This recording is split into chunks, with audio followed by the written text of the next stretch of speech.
Hello students, welcome to our channel focus classes. तो चलो आइए आज इस चैप्टर का एंड करते हैं। जो हम पढ़ रहे हैं the fundamental unit of life, class 9 का चैप्टर है। आज इस चैप्टर का एंड करने पर आते हैं। तो लास्ट टॉपिक है इसका माइटोकॉन्ड्रिया। मैंने आपको बताया था डबल मेम्ब्रेनस स्ट्रक्चर में दो ऑर्गेनल्स हमने पढ़ने थे, एक था प्लास्टिड एंड सेकेंड था माइटोकॉन्ड्रिया। तो आज माइटोकॉन्ड्रिया रह गया है, आज इसे कंप्लीट करते हैं। तो mitochondria discovered by Wanda. Wanda नाम के एक साइंटिस्ट थे जिन्होंने इसकी डिस्कवरी की, या फिर ये बोल सकते हैं कि इनको जो टर्म दी थी वो वेंडा ने दी थी, लेकिन आपके क्लास 9 के लेवल पर हम इनको डिस्कवरी भी वेंडा के नाम से ही जानते हैं। So mitochondria discovered by Wanda, it is double membranous structure. जैसे कि मैंने अभी आपको क्या बताया, डबल मेम्ब्रेनस स्ट्रक्चर में हमने दो ऑर्गेनल्स पढ़े थे, प्लास्टिड और माइटोकॉन्ड्रिया।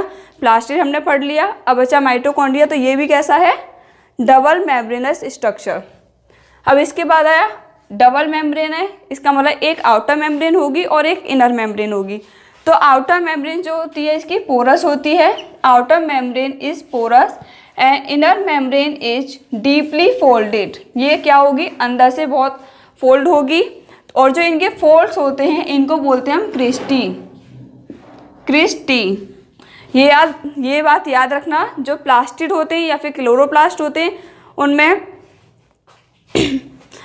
वो जो स्ट्रक्चर है वो भी डबल मेम्ब्रेनस है और ये भी डबल मेम्ब्रेनस है। ओके, इसके बाद आता है आउटर मेम्ब्रेन इज पोरस, और इनर मेम्ब्रेन कैसी है, डीपली फोल्डेड है, और इनकी फोल्ड्स को हम क्या बोलते हैं, क्रिस्टी। अब इसके बाद आता है they have their own DNA and ribosome. इसका मतलब क्या है, मैंने कल भी आपको बताया था जब प्लास्टिड पढ़ा रहे थे, उनके पास भी अपना खुद का डीएनए होता है, खुद का ही राइबोसोम होता है। और जो माइटोकॉन्ड्रिया होते हैं इनके पास भी खुद का डीएनए होता है, खुद का राइबोसोम होता है। और राइबोसोम इनके पास खुद का होगा तो ये क्या कर सकते हैं, खुद की प्रोटीन भी बना सकते हैं। दे सिंथेसाइज देयर ओन प्रोटीन, ये अपनी प्रोटीन्स भी बना सकते हैं। जैसे कि मैंने आपको बताया था जब हम साइटोप्लाज्म पढ़ रहे थे और न्यूक्लियस हमने पढ़ा था, तो सबकी जो प्रोटीन्स है वो न्यूक्लियस के अंदर, न्यूक्लियोलस के अंदर फॉर्म होती है। लेकिन माइटोकॉन्ड्रिया, क्लोरोप्लास्ट, इनके पास दोनों का खुद का डीएनए और राइबोसोम्स होते हैं। इसकी ही वजह से ये अपना प्रोटीन्स भी सिंथेसाइज कर सकते हैं। अब इसके बाद आता है इसके फंक्शंस।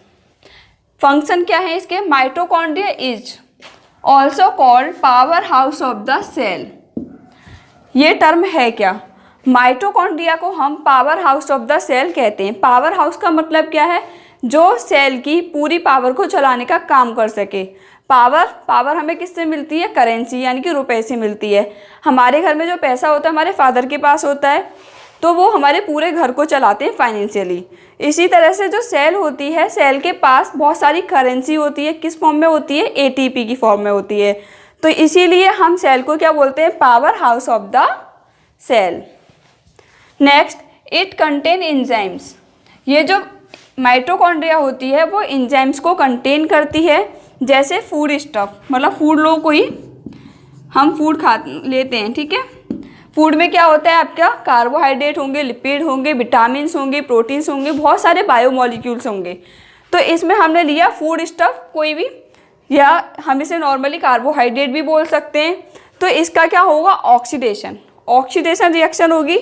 ऑक्सीडेशन होने पर इसमें एंजाइम भी लगेगा, और ऑक्सीडेशन किसकी प्रेजेंस में होता है, ऑक्सीजन की प्रेजेंस में होगा। तो इसके लिए हमें क्या चाहिए, ऑक्सीजन चाहिए और एंजाइम चाहिए। तो इस रिएक्शन को बोलेंगे हम ऑक्सीडेशन। तो जब हमने फूड पार्टिकल्स का ऑक्सीडेशन किया, ऑक्सीडेशन का इनडायरेक्टली हम बोल सकते हैं बर्निंग करना। जो हम खाना खाते हैं, खाना डाइजेस्ट होगा, डाइजेस्ट होते टाइम पे वो कैसे होता है, बर्न होता है इनडायरेक्टली। बर्न किसकी प्रेजेंस में होती है, कोई भी चीज़, ऑक्सीजन की प्रेजेंस में। अगर कहीं पर ऑक्सीजन प्रेजेंट नहीं है तो उसकी बर्निंग पॉसिबल नहीं हो पाती है। तो इसमें क्या है, जब हम फूड स्टफ लेते हैं तो ऑक्सीजन की प्रेजेंस में क्या होगा, ऑक्सीडेशन होगा। ऑक्सीजन की प्रेजेंस में तो हो रहा है, लेकिन इसके लिए भी हमें कुछ एंजाइम्स चाहिए होते हैं। तो यहाँ पे एंजाइम्स लगेंगे, तो हमें मिलेगा CO2 and H2O। हमारी बॉडी को क्या मिलेगा, CO2 and water molecule. Next is energy is release during oxidation. तो तो हमारी जो एनर्जी रिलीज हुई, जब हमने फूड को लिया, फूड को बर्न कराया, बर्न कराने के बाद हमें CO2 वाटर मिला, लेकिन कुछ ना कुछ हमें एनर्जी भी मिलेगी फूड को बर्न करने की वजह से। तो ये जो एनर्जी रिलीज हुई, इससे क्या मिलेगा हमें? एनर्जी। फूड को बर्न की वजह से हमें मिला energy. Energy is release during oxidation. जो हमारी ऑक्सीडेशन रिएक्शन हुई, इसमें हमें क्या मिला? Energy. Energy is release in the form of ATP। तो ये जो एनर्जी मिलेगी तो वो किसकी फॉर्म में मिलेगी? ATP की फॉर्म में। ATP है क्या? Adenosine triphosphate. ये इसकी फुल फॉर्म होती है एडेनोसिन ट्राईफॉस्फेट। ये ATP हमारी पूरी बॉडी में, जैसे हमारी लाइफ में पैसा रुपए जो होते हैं वो रोल प्ले करते हैं, इसी तरह से ATP जो होती है वो हमारे लिए इम्पोर्टेंट होती है, क्योंकि जो हमारी पूरी बॉडी की मेटाबॉलिज्म चलती है वो ATP की ही वजह से चलती है। जो एनर्जी मिलती है वो हमें ATP की फॉर्म में मिलती है। तो ये क्या है? Energy release in the form of ATP। Energy किसकी फॉर्म में मिली? ATP की फॉर्म में मिली। और यही रीजन है कि हम इसको बोलते हैं power house of the cell. Through oxidation they do cellular respiration. अब सेलुलर रेस्पिरेशन क्या है? रेस्पिरेशन जो हम करते हैं, रेस्पिरेशन जैसे कि हम ब्रीथिंग कर रहे हैं या रेस्पिरेशन प्रोसेस कर रहे हैं, तो उसमें हमें एनर्जी मिलेगी। उसमें क्या होता है? कार्बोहाइड्रेट मॉलिक्यूल्स का ब्रेकडाउन होता है या ऑक्सीडेशन होता है, तो हमें क्या मिलेगा? एनर्जी मिलेगी।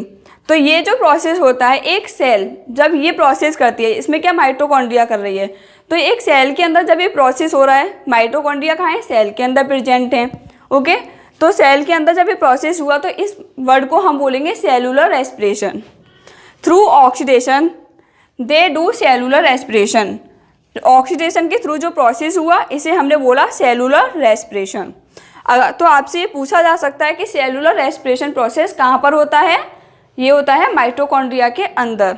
नेक्स्ट है energy is required for mechanical work.